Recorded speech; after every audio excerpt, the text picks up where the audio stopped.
மாணவச் செல்வங்கள் அனைவருக்கும் அன்பு வணக்கம். நான் உங்களின் தமிழாசிரியர் கதிரவன். 4ஆம் இயலில் கவிதை பேழை பகுதியில் இடம்பெற்றிருக்கக்கூடிய தொல்காப்பியம் சிறப்பு பாயிர உரை விளக்க பாடல் குறித்துதான் இன்றைய பதிவில் நாம் காண இருக்கின்றோம். இன்றைய பாடப்பகுதியின் வாயிலாக ஒரு மாணவர் எவ்வாறு கற்க வேண்டும் என்பது குறித்து நாம் அறிந்து கொள்ள இருக்கின்றோம். ஒரு மாணவர் எவ்வாறு கற்க வேண்டும் என்பது குறித்து அறிந்து கொள்ளக்கூடிய இந்த நேரத்தில் ஒரு திருக்குறளையும் அந்த குறட்பாவின் கருத்தையும் உங்களிடம் எடுத்து கூற வேண்டும் என்று நான் விரும்புகின்றேன். அந்த குறட்பா எது அப்படின்னு பார்த்தீங்கன்னா, எப்பொருள் யாரார்வாய் கேட்பினும் அப்பொருள் மெய்ப்பொருள் காண்பதறிவு என்பதே அந்த திருக்குறள். எப்பொருள் யாரார்வாய் கேட்பினும் அப்பொருள் மெய்ப்பொருள் காண்பது அறிவு. எந்த ஒரு செய்தியை யார் கூற கேட்டாலும் அந்த செய்தியில் உள்ள உண்மை பொருளை ஆராய்ந்து காண்பது அறிவு. விலங்குகளை விட மனிதன் மேம்பட்டவன் என்று நாம் கூறுகின்றோம். விலங்குகளுக்கெல்லாம் 5 அறிவு, மனிதனுக்கு 6 அறிவு என்று சொல்லுகின்றோம். அதனால தான் விலங்கை விட மனிதன் மேலானவன் அப்படின்னு குறிப்பிடுறோம். அந்த மனிதனுக்கு இருக்கக்கூடிய 6வது அறிவு எது? பகுத்தறிவு. அந்த 6வது அறிவு தான் பகுத்தறிவு. பகுத்து அறியக்கூடிய அறிவு, சிந்திக்கக்கூடிய ஆற்றல் மனிதனுக்கு இருக்குது. அப்போ அந்த பகுத்தறிவை மனிதன் சரியாக பயன்படுத்த வேண்டும். இன்றைய காலகட்டத்திலும் மனிதர்கள் பல மூட பழக்க வழக்கங்களுக்கு ஆளாகியிருக்காங்க. பல மூட பழக்க வழக்கங்களை பின்பற்றக்கூடியவர்களாக இன்றைய காலகட்டத்திலும் மனிதர்கள் இருக்கிறார்கள். அப்படி பல மூட பழக்க வழக்கங்களை பின்பற்றுவதால் சமுதாயத்தை பின்னோக்கி இழுத்துச் செல்வதற்கு அவர்கள் காரணமாக அமைகின்றார்கள். எதற்காக ஒரு செயலை செய்கின்றோம் என்ற காரண காரியங்களை ஆராயாமல் கண்மூடித்தனமாக பல செயல்களை செய்யக்கூடியவர்களாக இன்று பலர் இருக்கின்றனர். அவர்கள் சமுதாயத்தை பின்னோக்கி அழைத்து செல்லக்கூடியவர்களாக இருக்கின்றார்கள். அப்படிப்பட்டவர்களாக நீங்கள் இருந்து விடாமல் மெய்ப்பொருளை ஆராய்ந்து அறியக்கூடியவர்களாக நீங்கள் திகழ வேண்டும். காரண காரியங்களை அறிந்து கொள்வதில் நீங்கள் முயற்சி செய்ய வேண்டும். அந்த காரண காரியங்களை அறிந்து அதில் ஏற்புடையவற்றை நீங்கள் ஏற்றுக்கொள்ள வேண்டும்.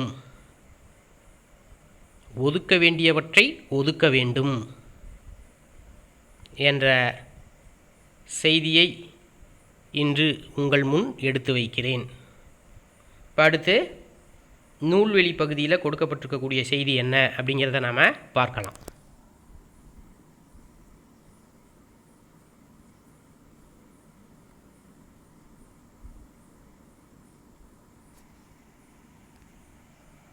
நூல்வெளி. நமக்கு கிடைக்கும் தமிழ் நூல்களில் காலத்தால் பழமையான இலக்கண நூல் தொல்காப்பியம். இதன் ஆசிரியர் தொல்காப்பியர். தொல்காப்பியம் எழுத்து, சொல், பொருள் என 3 அதிகாரங்களை கொண்டது. ஒவ்வொரு அதிகாரத்திலும் 9 இயல்களாக மொத்தம் 27 இயல்கள் உள்ளன. தொல்காப்பியத்திற்கு பலர் உரை எழுதியுள்ளனர். அவர்களுள் பழமையான உரையாசிரியர்கள் இளம்பூரணர், நச்சினார்க்கினியர், கல்லாடனார், சேனாவரையர், தெய்வச்சிலையார், பேராசிரியர் ஆகியோர் ஆவர். நச்சினார்க்கினியரின் சிறப்பு பாயிர உரை விளக்கத்தில் உள்ள பாடல் பாடமாக இடம்பெற்றுள்ளது. அதாவது தொல்காப்பியம்தான் நமக்கு கிடைக்கக்கூடிய இலக்கண நூல்களிலேயே மிகவும் தொன்மையான இலக்கண நூல். தமிழில் நமக்கு கிடைக்கக்கூடிய இலக்கண நூல்களிலேயே மிகவும் தொன்மையான இலக்கண நூல் தொல்காப்பியம். தொல்காப்பியத்திற்கு முன் அகத்தியம் என்ற இலக்கண நூல் இருந்ததாக கூறப்படுகின்றது. ஆனால் அந்த அகத்தியம் என்ற இலக்கண நூல் நமக்கு கிடைக்கவில்லை. கிடைக்கின்ற இலக்கண நூல்களிலேயே தொன்மையானது தொல்காப்பியம். இந்த தொல்காப்பியத்தை இயற்றியவர் தொல்காப்பியர். இந்த தொல்காப்பியத்தோட நூல் அமைப்பு அப்படின்னு எடுத்துக்கிட்டால் எழுத்து, சொல், பொருள் என 3 அதிகாரங்களை கொண்டதாக தொல்காப்பியம் திகழ்கின்றது. எழுத்ததிகாரம், சொல்லதிகாரம், பொருளதிகாரம். பொதுவாக பல மொழிகள்லையும் எழுத்துக்கும் சொல்லுக்கும் தான் இலக்கணம் வகுக்கப்பட்டிருக்கும். ஆனால் நம்ம தமிழ் மொழியில் எழுத்துக்கும் சொல்லுக்கும் இலக்கணம் வகுத்ததோடு நின்று விடாமல் பொருளுக்கும் இலக்கணம் வகுத்து அதன் மூலமாக வாழ்வின் இலக்கணத்தையும் மக்களுக்கு வகுத்து கூறியுள்ளார்கள். அகம் புறம் என்று வாழ்க்கையை ரெண்டாக பிரிக்கிறாங்க. அக வாழ்க்கை, புற வாழ்க்கை.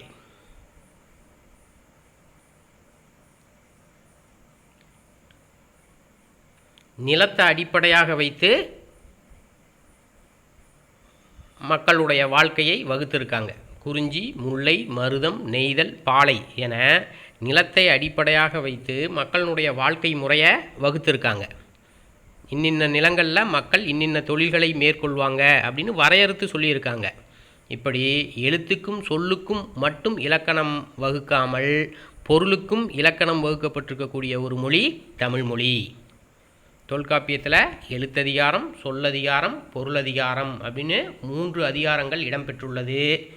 அதிகாரத்துக்கு 9 இயல்கள் வீதம், மொத்தம் 27 இயல்கள் உடையதாக தொல்காப்பியம் திகழ்கின்றது. இந்த தொல்காப்பியத்துக்கு பல பேர் உரை எழுதியிருக்காங்க. அதில் பழமையான உரையாசிரியர்கள் அப்படின்னா இளம்பூரணர், நச்சினார்க்கினியர், கல்லாடனார், சேனாவரையர், தெய்வச்சிலையார், பேராசிரியர் இவங்களையெல்லாம் பழமையான உரையாசிரியர்களாக குறிப்பிடுறாங்க. நச்சினார்க்கினியரின் சிறப்பு பாயிர உரை விளக்கத்தில் உள்ள பாடல் தான் நமக்கு பாடமாக இடம்பெற்றிருக்கு. இப்போ அடுத்து நுழையும் முன் அப்படிங்கிறதுல என்ன செய்தி கொடுக்கப்பட்டிருக்கு அப்படிங்கிறத நம்ம பார்க்கலாம்.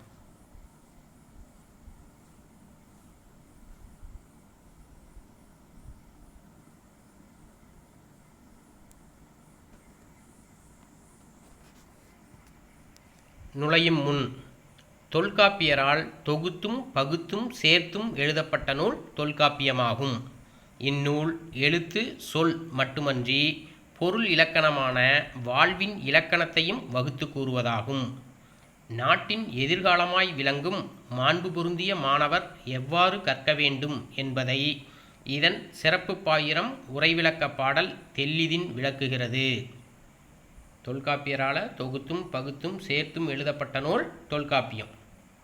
இந்த நூல் எழுத்து சொல் மட்டுமல்லாமல் பொருள் இலக்கணமான வாழ்வின் இலக்கணத்தையும் நமக்கு வகுத்து கூறுகின்றது அப்படிங்கிறோம். தொல்காப்பியம் குறித்து வாசுப மாணிக்கனார் என்ன குறிப்பிடுறார் அப்படின்னா, தொல்காப்பியம் தமிழர்களின் உயிர் நூல் அப்படின்னு குறிப்பிடுறார். தொல்காப்பியம் தமிழர்களின் உயிர் நூல் என கூறுபவர் வாசுப மாணிக்கனார்.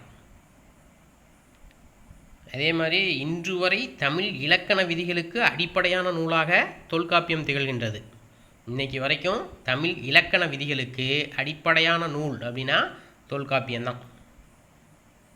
இந்த தொல்காப்பியத்தை இலக்கிய வடிவில் இருக்கும் ஒரு இலக்கண நூல் அப்படின்னு குறிப்பிடுவாங்க. தொல்காப்பியத்தை இலக்கிய வடிவில் இருக்கும் ஒரு இலக்கண நூல். தொல்காப்பியம் அப்படிங்கிறது இலக்கண நூல் தான். அதை சிறப்பித்து சொல்கிறப்ப இலக்கிய வடிவில் இருக்கும் ஒரு இலக்கண நூல் அப்படின்னு குறிப்பிடுறாங்க. தொல்காப்பியம் 1602 நூற்பாக்களால் ஆனது. தொல்காப்பியம் 1602 நூற்பாக்களால் ஆனது. இந்த தொல்காப்பியம் அப்படிங்கிற பெயரில் காப்பியம்ங்கிற சொல் இடம்பெற்றிருக்குல்ல, அதை அடிப்படையாக வைத்துக்கொண்டு சில மாணவர்கள் வகுப்பில் தமிழில் தோன்றிய முதல் காப்பியம் எது அப்படின்னு கேள்வி கேட்கின்ற பொழுது உடனே தொல்காப்பியம் அப்படின்னு பதில் சொல்லுவாங்க. தமிழில் தோன்றிய முதல் காப்பியம் எதுனா சிலப்பதிகாரம். ஆனால் தொல்காப்பியம் அப்படிங்கிற அந்த பெயரில் காப்பியம்ங்கிறது வர்றதுனால உடனே தொல்காப்பியம்பாங்க. காப்பியம் அப்படின்னா இலக்கியம், ஆனால் தொல்காப்பியம் ஒரு இலக்கண நூல். தொல்காப்பியம் அப்படிங்கிறது ஒரு இலக்கண நூல். அதை சிறப்பித்து சொல்கிறப்ப இலக்கிய வடிவில் இருக்கும் ஒரு இலக்கண நூல் அப்படின்னு தொல்காப்பியத்தை குறிப்பிடுறாங்க. நமக்கு பாடப்பகுதியாக இடம்பெற்றிருக்கக்கூடிய இந்த சிறப்பு பாயிர உரை விளக்க பாடல் மாண்பு பொருந்திய மாணவர் எவ்வாறு கற்க வேண்டும் என்பதை தெளிவாக எடுத்து கூறக்கூடிய வகையில் அமைஞ்சிருக்கு. அந்த பாடல் தான் நமக்கு இங்கே பாடப்பகுதியாக இடம்பெற்றிருக்கு. இந்த செய்திகள் தான் நுழையும் முன் அப்படிங்கிற தலைப்பில் நமக்கு கொடுக்கப்பட்டிருக்கு. கூடுதலாக சில செய்திகளையும் நான் இதில் சொல்லியிருக்கேன். இப்போ அடுத்து நாம் பாடலுக்கு போகலாம்.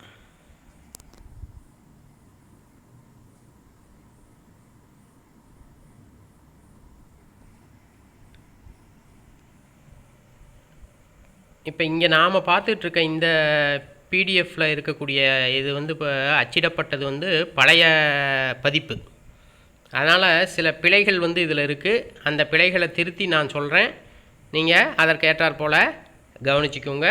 புதிய பதிப்பில் இதெல்லாம் திருத்தம் பெற்று இருக்கும். அதனால் நீங்கள் வச்சுருக்க புத்தகத்தில் திருந்திய பதிப்பாக தான் அது இருக்கும். அதில் மாற்றம் பெற்று தான் இருக்கும். ஆனால் இது பழைய பதிப்பு அப்படிங்கிறதுனால சில பிழைகள் இதில் இருக்குது, அச்சு பிழைகள் இருக்குது. அதை நான் மாற்றி சொல்கிறேன், நீங்கள் கவனிச்சிக்கோங்க.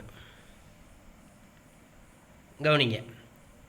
வழக்கின் இலக்கணம் இழுக்கின்று அறிதல். வழக்கின் இலக்கணம் இழுக்கின்று அறிதல் அப்படின்னு இருக்கு. இழுக்கின்று அப்படின்னு வராது, அங்கே இழுக்கின்றி அப்படின்னு வரும். வழக்கின் இலக்கணம் இழுக்கின்றி அறிதல். பாடம் போற்றல் கேட்டவை நினைத்தல். ஆசார் சார்ந்து அவை அமைவர கேட்டல். அம்மான்புடையோ தம்மொடு பயிரல். வினாதல் வினாயவை விடுத்தல். என்றிவை அப்படின்னு இருக்கும். இந்த இடத்துல இங்கே என்றின்னவை அப்படின்னு இருக்குது. ஆனால் அது என்றிவை அப்படின்னு தான் வரணும். என்றிவை. வினாதல் வினாயவை விடுத்தல் என்றிவை. கடனா கொளினே மடம் நனி இகக்கும். ஒருகுறி கேட்போன் இருகார் கேட்பிற் பெருக நூலிற் பிழைபாடிலனே. முக்கார் கேட்பின் முறையறிந்து உரைக்கும். திரும்ப ஒரு தடவை வாசிக்கிறேன், கவனிங்க. வழக்கின் இலக்கணம் இழுக்கின்றி அறிதல். பாடம் போற்றல் கேட்டவை நினைத்தல். ஆசார் சார்ந்து அவை அமைவர கேட்டல். அம்மான்புடையோர் தம்மொடு பயிரல். வினாதல் வினாயவை விடுத்தல் என்றின்னவை. என்றின்னவை அப்படின்னு இருக்கு, அது என்றிவை அப்படின்னு வரணும். வினாதல் வினாயவை விடுத்தல் என்றிவை. கடனா கொளினே மடம் நனி இகக்கும். ஒருகுறி கேட்போன் இருகார் கேட்பிற் பெருக நூலிற் பிழைபாடிலனே. முக்கார் கேட்பின் முறையறிந்து உரைக்கும். இப்போ இந்த பாடலில் ஒரு மாணவன், மாண்பு பொருந்திய மாணவன், நம் நாட்டோட எதிர்காலமாக விளங்கக்கூடிய ஒரு மாண்பு பொருந்திய மாணவன் எவ்வாறு கற்க வேண்டும் அப்படிங்கிற கருத்தை தான் இந்த பாடலின் வாயிலாக நாம் அறிய இருக்கின்றோம். கவனிங்க. வழக்கின் இலக்கணம் இழுக்கின்றி அறிதல். இழுக்கு அப்படின்னா குற்றம். இழுக்கு அப்படின்னா குற்றம். ஒரு சிறப்புடைய மாணவன் எனப்படுபவன் வழக்கின் இலக்கணம். வழக்கு அப்படிங்கிறப்ப உலக வழக்கு, நூல் வழக்கு அப்படின்னு இரு வகையான வழக்கை குறிப்பிடுவாங்க. உலக வழக்கு, நூல் வழக்கு அப்படின்னு இரு வகையான வழக்கை குறிப்பிடுவாங்க. அந்த உலக வழக்கு, நூல் வழக்கு இலக்கணங்களை ஆசிரியர்களிடமிருந்து குற்றமின்றி அறிந்து கொள்வார்கள். சிறப்புடைய மாணவர்கள் உலக வழக்கு, நூல் வழக்கு இலக்கணங்களை ஆசிரியர்களிடம் குற்றமின்றி அறிந்து கொள்வார்கள். அது என்ன உலக வழக்கு, நூல் வழக்கு அப்படின்னா? உலக வழக்கு அப்படின்னா சின்னவங்கள்லேருந்து பெரியவங்க வரைக்கும் கற்றோர் கல்லாதோர் யாராக இருந்தாலும் எல்லா மக்களுமே தன்னுடைய அன்றாட வாழ்க்கையில் சொற்களை தேடி தேடி அமைக்காமல் தமக்குள் தாமே எளிமையாக பேசிக்கொள்வது, அதுதான் உலக வழக்கு. சிறியவர்களிலிருந்து பெரியவங்க வரைக்கும் கற்றோர் கல்லாதோர் என்று எல்லா மக்களுமே தம்முடைய அன்றாட வாழ்வில் சொற்களை தேடி தேடி அமைக்காமல் தமக்குள் தாம் எளிமையாக பேசிக்கொள்வது, அதுதான் உலக வழக்கு. இப்படி பேசிக்கொள்கின்ற பொழுது அதில் இருக்கக்கூடிய பொருளை உணர்வதற்கு நமக்கு நிகண்டோ அகராதியோலாம் தேவையில்லை. இலக்கண நூற்பயிற்சியும் தேவையில்லை. எளிமையாக எல்லாருக்குமே அதனுடைய பொருள் புரியக்கூடிய வகையில் இருக்கும். அப்படி இருக்கிறத தான் நாம் உலக வழக்கு அப்படிங்கிறோம். அடுத்து நூல் வழக்கு அப்படின்னா நன்கு வயது வந்த கற்றவர்க்கு மட்டும் அது புலனாகும். பெரியவங்களுக்கு, அதுவும் கற்றவர்க்கு மட்டும் அது புலனாகும். இதனை புரிந்து கொள்வதற்கு நிகண்டு, அகராதி, இலக்கண நூல்கள் எல்லாம் நமக்கு தேவைப்படும். இப்போ உலக வழக்கில் மிக எளிமையாக சொற்கோவைகளை அமைப்போம். ஆனால் நூல் வழக்கில் அப்படி எளிமையாக சொற்கோவைகளை அமைத்துவிட முடியாது. இதுதான் உலக வழக்கு, நூல் வழக்கு இரண்டுக்கும் இருக்கக்கூடிய வித்தியாசம். இந்த இரு வகையான வழக்கிலையும் இலக்கணங்களை ஆசிரியர்களிடம் குற்றமின்றி சிறப்புடைய மாணவர்கள் அறிந்து கொள்வார்கள். அதுதான் முதல் வரிக்கு பொருள். வழக்கின் இலக்கணம் இழுக்கின்றி அறிதல். இழுக்கு அப்படின்னா குற்றம், குற்றமின்றி அறிதல். எதை? வழக்கின் இலக்கணங்களை, உலக வழக்கு, நூல் வழக்கு ஆகிய அந்த இலக்கணங்களை ஆசிரியர்களிடமிருந்து குற்றமின்றி அறிந்து கொள்வார்கள். பாடம் போற்றல் அப்படின்னா பாடங்களை போற்றி கற்பர். பாடங்களை போற்றி கற்பர். ஒரு வேண்டா வெறுப்போடு பாடங்களை அவர்கள் அணுக மாட்டார்கள். சிறப்புடைய மாணவர்கள் பாடங்களை வெறுப்புடன் அணுக மாட்டார்கள், போற்றி கற்பார்கள். பாடங்களை போற்றி கற்பர். கேட்டவை நினைத்தல் அப்படின்னா ஆசிரியர்களிடம் கற்ற பாடங்களை மீண்டும் நினைத்து நினைத்து பயிற்சி பெறுவர். ஆசிரியர்களிடம் கற்ற பாடங்களை மீண்டும் நினைத்து பயிற்சி பெறுவர். அதுதான் என்னது? கேட்டவை நினைத்தல். கேட்டவை நினைத்தல். இந்த கேட்டவை நினைத்தல் அப்படிங்கிறது ஒரு முக்கியமான ஒரு கவனிக்க வேண்டிய ஒன்று. நாம் மதிப்பெண் பெறுவதற்கு இது மிகவும் உதவும். கேட்டவை நினைத்தல், அதான் நம்ம ஆங்கிலத்தில் ரீகால் அப்படிம்போம். ஆங்கிலத்தில் ரீகால் அப்படின்னு சொல்லுவோம். படிக்கிறோம், படித்ததை ரீகால் பண்ணி பார்க்கணும். மறுபடியும் அப்படியே மனசில் ஓட விட்டு பார்க்கணும். அப்படி மறுபடி படித்ததை நம்ம நினைவுக்கு கொண்டு வருவதன் மூலமாக அந்த செய்தி நம்முடைய மனதில் ஆழமாக பதியும். மறதி என்பது ஏற்படாது. அதனால் படித்த செய்திகளை மீண்டும் மீண்டும் நாம் நினைவுக்கு கொண்டு வர வேண்டும். ஒரு சிறப்புடைய மாணவன் அந்த செயலை கண்டிப்பாக செய்வான். உலக வழக்கு, நூல் வழக்கு இலக்கணங்களை ஆசிரியர்களிடம் குற்றமின்றி அறிந்து கொள்வான். பாடங்களை போற்றி கற்பான். அப்படி ஆசிரியர்களிடம் கற்ற அந்த பாடங்களை மீண்டும் நினைத்து பயிற்சி பெறுவான். யார்? சிறப்புடைய மாணவன். வழக்கின் இலக்கணம் இழுக்கின்றி அறிதல், பாடம் போற்றல், கேட்டவை நினைத்தல். அடுத்து பாருங்க, ஆசார் சார்ந்து அவை அமைவர கேட்டல். ஆசார் சார்ந்து அவை அமைவர கேட்டல் அப்படின்னு சொன்னால் ஆசிரியர்களை அணுகி பாடக்கருத்துக்களை கேட்டு அவர்கள் தெளிவடைவர். ஆசிரியர்களை அணுகி பாடங்கள் குறித்த செய்திகளை அவர்கள் ஆசிரியரின் வாயிலாக கேட்டு தெளிவடைவர். ஆசார் சார்ந்து அவை அமைவர கேட்டல் அப்படின்னா அதான். ஆசிரியரை அணுகி பாடக்கருத்துக்களை கேட்டு தெளிவடைவர். அம்மாண்புடையோர் தம்மொடு பயிரல். அம்மாண்புடையோர் தம்மொடு பயிரல் அப்படின்னா ஆசிரியர்களை போன்றே உயர்ந்த சிந்தனை உடையவர்களையே அணுகி, ஆசிரியரை போன்று உயர்ந்த சிந்தனை உடையவர்களையும் அணுகி அவர்களிடம் கலந்துரையாடி அதன் மூலமாக தங்களுடைய அறிவை மாணவர்கள் வளர்த்து கொள்வார்கள். அதன் மூலமாக ஒரு பயிற்சி பெறுவார்கள். அதை தான் இங்கே சொல்கிறாங்க, அம்மாண்புடையோர் தம்முடு பயிரல். அம்மாண்புடையோர் அப்படின்னா ஆசிரியரை போன்று உயர்ந்த சிந்தனைகளை உடையவர்கள். அதுதான் இங்கே அம்மாண்புடையோர் அப்படிங்கிறாங்க. ஆசிரியர்களை போன்று அந்த உயர்ந்த சிந்தனை உடையவர்களுடன் கலந்துரையாடி பயிற்சி பெறுவார்கள். அடுத்து பாருங்கள், வினாதல். வினாதல் இதுவும் ரொம்ப முக்கியமான ஒன்று தான். தங்களது ஐயங்களை, சந்தேகங்களை ஆசிரியர்களிடம் வினவி தெளிவுறுவர். தங்களது ஐயங்களை ஆசிரியர்களிடம் வினவி தெளிவுறுவர். சந்தேகம் அப்படின்னு ஒன்று ஏற்பட்டது அப்படின்னா அந்த சந்தேகத்தை கேட்கறதுக்கு நாம் தயங்கக்கூடாது. ஒரு மாண்புடைய ஒரு மாணவன் அதற்கு கண்டிப்பாக தயங்க மாட்டான். ஆசிரியரை அணுகி தனக்கு இருக்கக்கூடிய அந்த ஐயத்தை கேட்டு தெளிவடைவான். அதை தான் இங்கே சொல்கிறாங்க.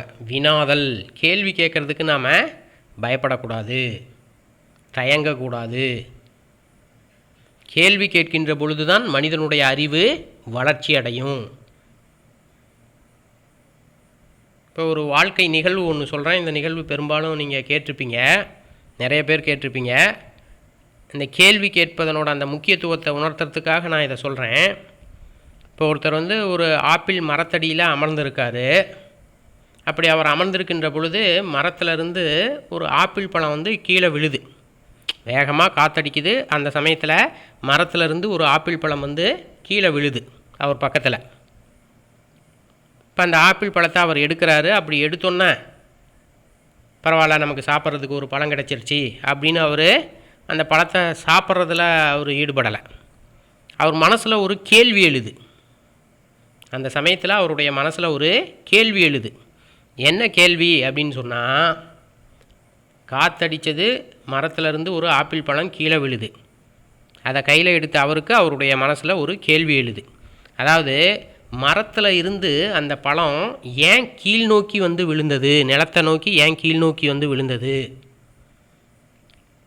அந்த பழம் அப்படியே வானத்தை நோக்கி அப்படியே மேல் நோக்கி ஏன் போகலை, வானத்தை நோக்கி ஏன் மேல் நோக்கி போகாமல் பூமியை நோக்கி ஏன் கீழ் நோக்கி வந்துச்சு, இல்லை அந்த பழம் அப்படியே ஏன் அந்தரத்தில் மிதந்துக்கிட்டு இருந்திருக்கக்கூடாதா, ஏன் மிதக்காமல் பூமியை நோக்கி கீழ் நோக்கி வந்துச்சு, மேல் நோக்கியும் போகலை மிதந்துக்கிட்டும் இருக்கலை, பூமியை நோக்கி கீழ் நோக்கி வருது, அப்போ ஏன் அது கீழ் நோக்கி வந்துச்சு அப்படிங்கிற ஒரு கேள்வி அங்கே அமர்ந்திருந்தவரோட உள்ளத்தில் ஏற்பட்டது. அந்த கேள்வி ஏற்பட்டதன் காரணத்தினால தான் நாம் புவியீர்ப்பு விசை என்ற ஒன்று குறித்து நாம் இன்று பாடத்தில் படிச்சிட்ருக்கோம். புவியீர்ப்பு விசை, கிராவிட்டி ஃபோர்ஸ் அப்படின்னு சொல்லி நீங்கள் படிச்சிருப்பீங்கல்ல. அந்த புவியீர்ப்பு விசை அப்படிங்கிறதுக்கான அந்த வரையறை இந்த கேள்வியிலிருந்து தான் பிறந்தது. ஏன் அந்த ஆப்பிள் பழம் பூமியை நோக்கி கீழ் நோக்கி விழுந்தது என்ற இந்த கேள்வியின் வாயிலாகத்தான் நாம் இன்றைக்கி புவியீர்ப்பு விசை என்ற ஒன்று குறித்து படித்து கொண்டிருக்கிறோம். நியூட்டனின் புவியீர்ப்பு விசை. அந்த மரத்தடியில் உட்காந்துருந்தவர் தான் யார்? நியூட்டன். அப்போ கேள்வி கேட்கின்ற பொழுது தான் நம்முடைய அறிவு வளர்ச்சி அடைகின்றது. அப்போ ஒரு சிறப்புடைய மாணவன் என்பவன் கண்டிப்பாக கேள்வி கேட்கக்கூடியவனாக இருப்பான்.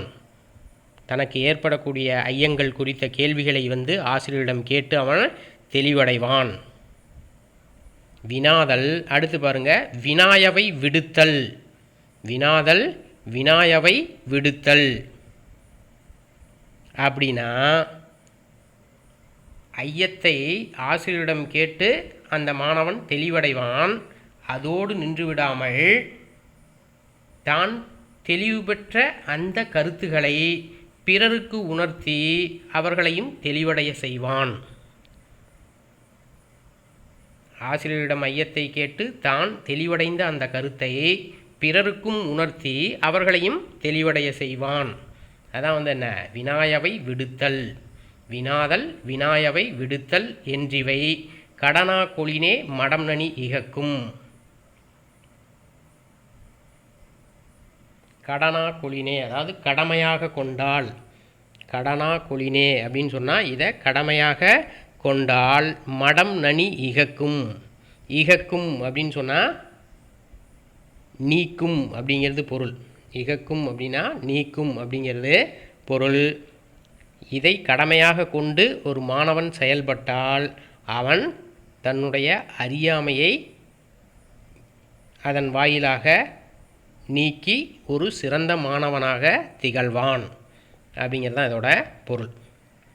வழக்கின் இலக்கணம் இழுக்கின்றி அறிதல், பாடம் போற்றல் கேட்டவை நினைத்தல், ஆசார் சார்ந்து அவை அமைவர கேட்டல், அம்மாண்புடையோர் தம்மொடு பயிரல், வினாதல் வினாயவை விடுத்தல் என்றிவை கடனா கொளினே மடம் நனி இகக்கும்.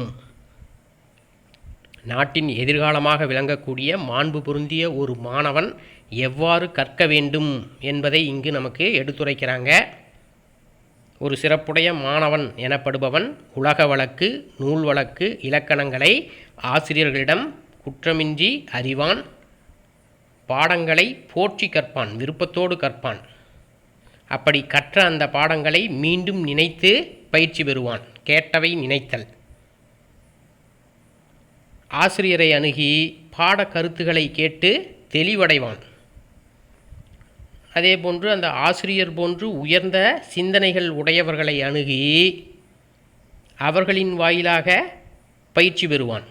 அவர்களிடம் கலந்துரையாடி அவர்களின் வாயிலாக பயிற்சி பெறுவான். தனக்கு ஏற்படக்கூடிய அந்த ஐயங்களை எல்லாம் ஆசிரியரிடம் வினவி அந்த ஐயங்களை போக்கிக் கொள்வான். தனக்கு ஏற்பட்ட ஐயங்களை ஆசிரியரிடம் வினவி போக்கிக் கொள்வதோடு நின்றுவிடாமல் தான் தெளிவடைந்த அந்த கருத்தை மற்றவர்களுக்கும் எடுத்துரைத்து அவர்களையும் தெளிவடைய செய்வான். இதையெல்லாம் கடமையாக ஒரு மாணவன் மேற்கொள்வானேயானால் அவனது அறியாமை அவனை விட்டு நீங்கும். இப்படி செயல்படுவதன் வாயிலாக ஒரு மாணவன் அந்த அறியாமையை தன்னை விட்டு நீக்கிக் கொள்வான் அப்படிங்கிறத தான் இதில் சொல்கிறாங்க. அடுத்து பாருங்க. ஒரு குறி கேட்போன் இருகார் கேட்பிற் பெருக நூலிற் பிழைபாடிலனே. ஒரு குறி கேட்போன் இருகார் கேட்பிற் பெருக நூலிற் பிழைபாடிலனே. முக்கார் கேட்பின் முறையறிந்து உரைக்கும்.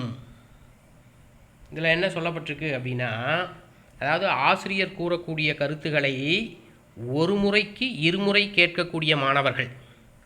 ஒரு குறி கேட்போன் இருகார் கேட்பின். ஆசிரியர் சொல்லக்கூடிய அந்த கருத்துக்களை ஒரு முறைக்கு இருமுறை கேட்கக்கூடிய மாணவர்கள் நூலை பிழையின்றி கற்கும் திறனை பெறுவார்கள். நூலை பிழையின்றி கற்கும் திறனை பெறுவார்கள். ஒரு முறைக்கு இருமுறை கேட்கக்கூடிய மாணவர்கள், ஆசிரியர் கூறக்கூடிய அந்த கருத்துக்களை ஒரு தடவைக்கு 2 தடவை கேட்கக்கூடிய மாணவர்கள் நூலை பிழையில்லாமல் கற்கக்கூடிய அந்த திறனை பெறுவார்கள். முக்கார் கேட்பின் முறையறிந்து உரைக்கும் அப்படின்னா 3 முறை கேட்போர். ஒரு தடவைக்கு 2 தடவை கேட்குறவங்க நூலை பிழையில்லாமல் கற்கக்கூடிய திறனை பெறுவார்கள். அதே 3 முறை கேட்கக்கூடியவர்கள் பாட கருத்துக்களை பிறருக்கு முறையாக எடுத்துரைக்கும் ஆற்றலை பெறுவார்கள். முக்கார் கேட்பின் முறையறிந்து உரைக்கும்.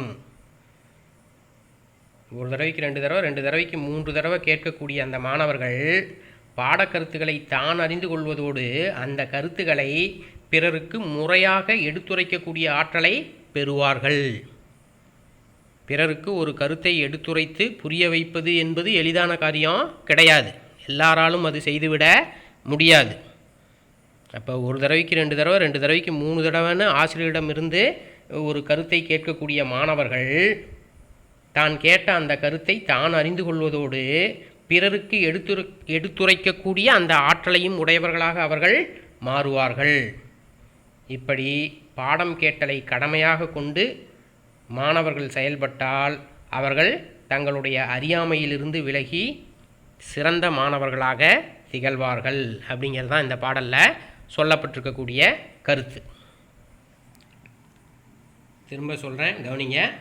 வழக்கின் இலக்கணம் இழுக்கின்றி அறிதல், பாடம் போற்றல், கேட்டவை நினைத்தல், ஆசார் சார்ந்து அவை அமைவர கேட்டல், அம்மாண்புடையோர் தம்மொடு பயிரல், வினாதல் வினாயவை விடுத்தல் என்றிவை கடனா கொளினே மடம் நனி இகக்கும். இகக்கும் அப்படின்னா நீக்கும் அப்படின்னு பொருள். ஒரு குறி கேட்போன் இருகார் கேட்பிற் பெருக நூலிற் பிழைபாடிலனே.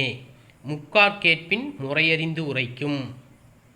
இப்போ இந்த பாடலுக்கான பொருள் விளக்கம் என்ன அப்படிங்கிறதும் பார்த்தோம். இப்போ அடுத்து பாருங்கள். சொல்லும் பொருளும். இகக்கும் அப்படின்னா நீக்கும், இழுக்கு அப்படின்னா குற்றம், வினாயவை அப்படின்னா கேட்டவை. பாடலோட பொருள் நமக்கு புத்தகத்திலே கொடுத்துருக்காங்க, கவனிங்க.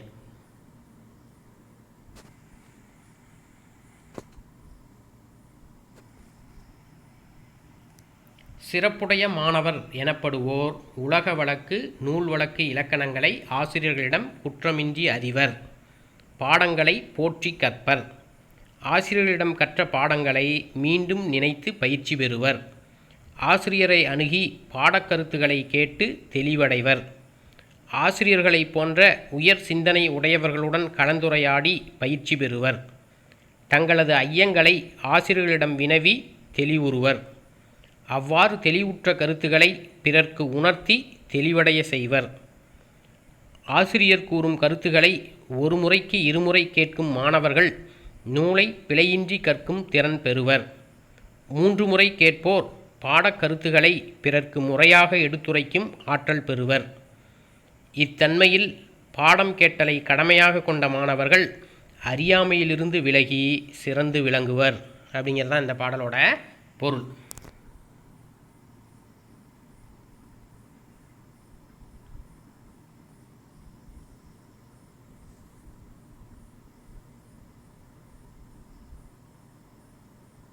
அடுத்து பாருங்கள், இலக்கண குறிப்பு. அறிதல், போற்றல், நினைத்தல், கேட்டல், பயிரல், இந்த எல்லா சொல்லுக்குமே இலக்கண குறிப்பு என்னென்னா தொழிற்பெயர். அறிதல், போற்றல், நினைத்தல், கேட்டல், பயிரல், இந்த எல்லா சொல்லுக்குமே இலக்கண குறிப்பு தொழிற்பெயர். அல், தல் இந்த விகுதியெலாம் தொழிற்பெயருக்கு வரும். நனி இகக்கும் அப்படிங்கிற சொல்லுக்கு இலக்கண குறிப்பு உரிச்சொற்றொடர். நனி இகக்கும் அப்படிங்கிற சொல்லுக்கான இலக்கண குறிப்பு உரிச்சொற்றொடர். மா, உரு, தவ, நனி, சால இந்த மாதிரியான சொற்கள் எல்லாம் முன்னாடி இடம்பெற்று வரக்கூடிய வகையில் ஒரு சொல் அமைஞ்சிருந்தால் அது உரிச்சொற்றொடர். பகுபத உறுப்பிலக்கணம். விடுத்தல் அப்படிங்கிறத நாம் எப்படி பிரிக்கலாம் அப்படின்னா, விடு கூட்டல் இத்து கூட்டல் தல். இந்த சொல்லை பிரிக்கிறப்ப எதுவுமே மாறாது. இடையில் நாம் அந்த கூட்டல் குறியை மட்டும் போடணும், அவ்வளோதான். விடு கூட்டல், விடுக்கிட்ட ஒரு கூட்டல், இத்துக்கிட்ட ஒரு கூட்டல், தல் அப்படியே வரும். எந்த மாற்றமும் இங்கே சொல்லில் இருக்காது. விடு கூட்டல் இத்து கூட்டல் தல். விடு பகுதி, இத்து சந்தி, தல் தொழிற்பெயர் விகுதி. விடு பகுதி, இத்து சந்தி, தல் தொழிற்பெயர் விகுதி. ஏன்னா தொழிற்பெயர் எப்பவும் காலம் காட்டாது. தொழிற்பெயர் காலம் காட்டாது. இப்போ இங்கே வரக்கூடிய இத்து சந்தி. விடு பகுதி, இத்து சந்தி, தல் தொழிற்பெயர் விகுதி. அடுத்து அறிந்து அப்படிங்கிற சொல் கொடுத்துருக்காங்க. இதை எப்படி பிரிக்கலாம் அப்படின்னா, அரி கூட்டல் இத்து அடைப்பு குறியில் இந்து கூட்டல் இத்து கூட்டல் ஊ. அரி பகுதி, இத்து சந்தி, இத்து இந்தானது விகாரம், இத்து இறந்த கால இடைநிலை, ஊ வினையச்ச விகுதி அப்படின்னு எழுதணும். அடுத்து புணர்ச்சி விதி. இழுக்கின்றி அப்படிங்கிற சொல்ல கொடுத்து நமக்கு புணர்ச்சி விதி கேட்டால் நாம் அதை முதல்ல சரியாக பிரித்து எழுதணும். இழுக்கின்றி அப்படிங்கிறத எப்படி பிரிக்கலாம்னா, இழுக்கு கூட்டல் இன்றி. இதில் இழுக்கு அப்படிங்கிறது தான் நிலைமொழி, இன்றி அப்படிங்கிறது வருமொழி. புணர்ச்சி விதி அப்படின்னாலே நிலைமொழியோட ஈற்றெழுத்தையும் வருமொழியோட முதல் எழுத்தையும் நாம் கவனிக்கணும். இப்போ இங்கே இழுக்கு அப்படிங்கிற நிலைமொழியோட ஈற்றெழுத்தாக கூ அப்படிங்கிற எழுத்து வந்திருக்கு. இந்த இழுக்கு அப்படிங்கிற சொல் ஒரு குற்றியலுகிற சொல். ஒரு சொல் குற்றியலுகிற சொல் அப்படின்னு நம்ம எப்படி கண்டுபிடிக்கலாம் அப்படிங்கிறதுக்கு எளிமையாக என்ன ஒரு முறை நம்ம சொல்லி கொடுத்துருக்கோன்னா, அந்த சொல்லோட இறுதி எழுத்தா குசுடுதுபுரு அப்படிங்கிற 6 எழுத்தில் ஏதாவது ஒரு எழுத்து வந்திருந்தா, அதாவது வல்லினத்தோடு உகரம் ஏறிய அந்த எழுத்துகள், கசடதபர வல்லினம், அதாவது இக்கு, இச்சி, இட்டு, இத்து, இப்பு, இரு தான் வல்லினம். இந்த வல்லினத்தோடு உகரம் சேர்ந்தது அப்படின்னா நமக்கு குசுடுதுபுரு அப்படிங்கிற அந்த 6 எழுத்து கிடைக்கும். அந்த 6 எழுத்துக்களில் ஏதாவது ஒரு எழுத்தை ஈற்றெழுத்தாக பெற்று வரக்கூடிய ஒரு சொல் வந்திருந்தா அது குற்றியலுகிற சொல். அப்போ நிலைமொழி குற்றியலுகிற சொல்லாக அமைந்து வருமொழி முதல்ல உயிரெழுத்து வந்திருந்தா என்ன விதியை நாம் பயன்படுத்தணும் அப்படின்னா, குற்றியலுகிற புணர்ச்சிக்குரிய ஒரு விதி. அது எதுனா, உயிர்வரின் உக்குரல் மெய்விட்டோடும் அப்படிங்கிற விதி. அதாவது வருமொழி முதல்ல உயிர் வந்திருக்கிறதுனால நிலைமொழி ஈற்றில் இருக்கக்கூடிய அந்த உயிர்மெய் எழுத்திலிருந்து உகரம் மெய்யை விட்டு ஓடும். நிலைமொழியோட ஈற்றெழுத்து கு, ஒரு உயிர்மெய் எழுத்து. இப்போ அதில் இக்கு கூட்டல் ஊ தான் கு. அந்த இக்குங்கிற மெய்யெழுத்தை விட்டு அந்த ஊ ஓடிரும். உக்குரல் மெய்விட்டு ஓடும். அப்போ ஊங்கிற அந்த எழுத்து போயிடுச்சு அப்படின்னா அங்கே இக்கு மட்டும் இருக்கும். அதை தான் நமக்கு இங்கே கொடுத்துருக்காங்க. இலு கூட்டல் இன்றி, இ லு இக்கு இக்கு கூட்டல் இன்றி அப்படின்னு அந்த ஊ போயிடுச்சு. இப்போ அடுத்து இப்போ நிலைமொழியோட ஈற்றெழுத்து இக்குங்கிற எழுத்தாக இருக்குது. வறுமொழியோட முதல் எழுத்து ஈ அப்படிங்கிற உயிரெழுத்து இருக்குது. நிலைமொழி ஈற்றிலமை வறுமொழி முதல்ல உயிர் அப்படிங்கிறப்ப உடல் மேல் உயிர் வந்து ஒன்றுவது இயல்பே அப்படிங்கிற விதிப்படி இக்கு கூட்டல் ஈ கி அப்படின்னு மாறி இழுக்கின்றி என புணரும். அப்போ இந்த இழுக்கின்றி அப்படிங்கிற சொல்லுக்கு நாம் 2 விதியை பயன்படுத்தணும். முதல் விதி வந்து உயிர்வரின் உக்குரல் மெய்விட்டோடும் அப்படிங்கிற விதிப்படி கூல இருந்து அந்த ஊ வந்து இக்க விட்டு ஓடிடும். அப்புறம் உடல் மேல் உயிர் வந்து ஒன்றுவது இயல்பே அப்படிங்கிற விதிப்படி இக்கும் ஈயும் சேர்ந்து இழுக்கின்றி என புணரும். அடுத்து பாருங்க, முறையறிந்து. இதை எப்படி பிரிக்கலாம் அப்படின்னா முறை கூட்டல் அறிந்து. இப்போ நிலைமொழியோட ஈற்றெழுத்து வந்து பார்த்தா ரை அப்படிங்கிறப்ப இரு கூட்டல் ஐ, அதில் கடைசி எழுத்து ஐ உயிரெழுத்து. வறுமொழியோட முதல் எழுத்து ஆ அப்படிங்கிற உயிரெழுத்து. நிலைமொழி ஈற்றிலும் உயிரெழுத்து, வறுமொழி முதலிலும் உயிரெழுத்து. அப்போ உயிரும் உயிரும் சேராது. அந்த உயிரையும் உடன்படுத்துவதற்காக ஒரு மெய்யெழுத்து இடையில் தோன்றும். அந்த மெய்யெழுத்தா 2 எழுத்து தான் வரும்னு நாம் சொல்லியிருக்கோம். ஒன்று ஈ, இன்னொன்று இவ்வு. அதாவது எகர உடம்படுமை வகர உடம்படுமை அப்படிம்பாங்க. ஈயும் இவ்வு மட்டும்தான் வரும் 2 உயிரை உடன்படுத்துவதற்கு. எங்கெங்கெல்லாம் ஈ வரும் அப்படின்னா ஈ ஐவழி எவ்வும். அதாவது நிலைமொழியோட ஈற்றெழுத்தா ஈ ஈ ஐ இந்த 3 உயிரெழுத்தில் ஏதாவது ஒரு உயிரெழுத்து வந்திருந்து வறுமொழி முதல்லையும் உயிரெழுத்து வந்திருந்தா எகர உடம்படுமை தோன்றும். அப்போ இங்கே ஈ ஐவழி எவ்வும் அப்படிங்கிற விதிப்படி, ஏன்னா முறை அப்படிங்கிறப்ப ஐ அப்படிங்கிற உயிரெழுத்து வந்திருக்கு. அப்போ ஈ ஐவழி எவ்வும் அப்படிங்கிற விதிப்படி முறை கூட்டல் ஈ கூட்டல் அறிந்து அப்படின்னு வருது.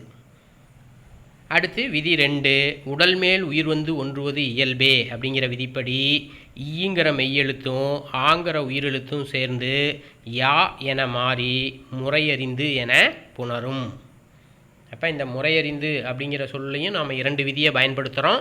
ஒன்று ஈ ஐவழி எவ்வும் என்ற விதிப்படி எகர உடம்படுமை தோன்றும். அப்புறம் உடல் மேல் உயிர் வந்து ஒன்றுவது இயல்பே அப்படிங்கிற விதிப்படி அந்த ஈயும் ஆவும் சேர்ந்து யானு மாறி முறையறிந்து என புணரும்.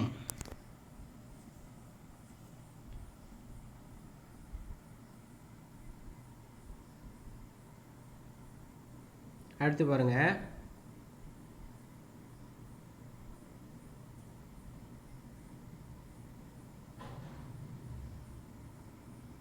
இந்த முகப்பு ஏடு, அந்த முகப்பு ஏட்டை வந்து நமக்கு இங்கே கொடுத்துருக்காங்க, அதை பார்த்துக்கோங்க.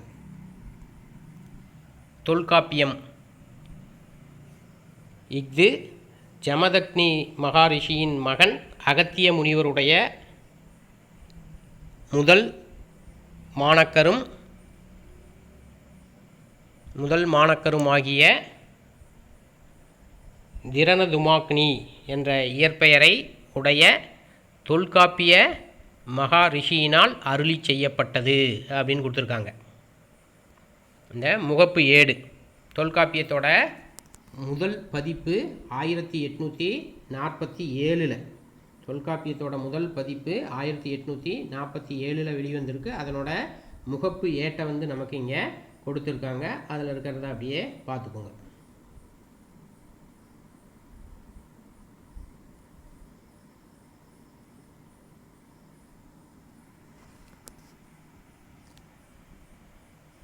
அடுத்து சில ஒரு மதிப்பெண் வினாக்கள் பார்க்கலாம். தொல்காப்பியத்தில் உள்ள இயல்களின் எண்ணிக்கை அப்படின்னா 27. தொல்காப்பியத்தில் உள்ள இயல்களின் எண்ணிக்கை, அதிகாரம் வந்து 3, அதிகாரத்துக்கு 9 இயல்கள் வீதம், மொத்தம் 27 இயல்கள் வந்து தொல்காப்பியத்தில் இருக்குது அப்படின்னு நம்ம பார்த்துருக்கோம். அப்போ தொல்காப்பியத்தில் உள்ள இயல்களின் எண்ணிக்கை அப்படின்னா 27.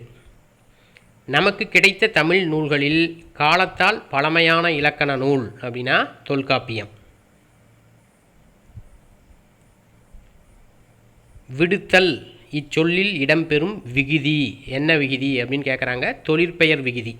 விடுத்தல் அப்படிங்கிற சொல்லில் இடம்பெறக்கூடிய விகுதி தொழிற்பெயர் விகுதி. தொல்காப்பியம் முதலில் பதிப்பித்த ஆண்டு அப்படின்னா 1847. இப்போ இதில் சில குறுவினாக்கள் கேட்கறதுக்கு வாய்ப்பு இருக்குது. எப்படி கேட்கலாம் அப்படிங்கிறத பார்க்கலாம். சிறப்பு பாயிர உரை விளக்க பாடல் எதனை உணர்த்துகிறது அப்படின்னு கேட்கலாம்.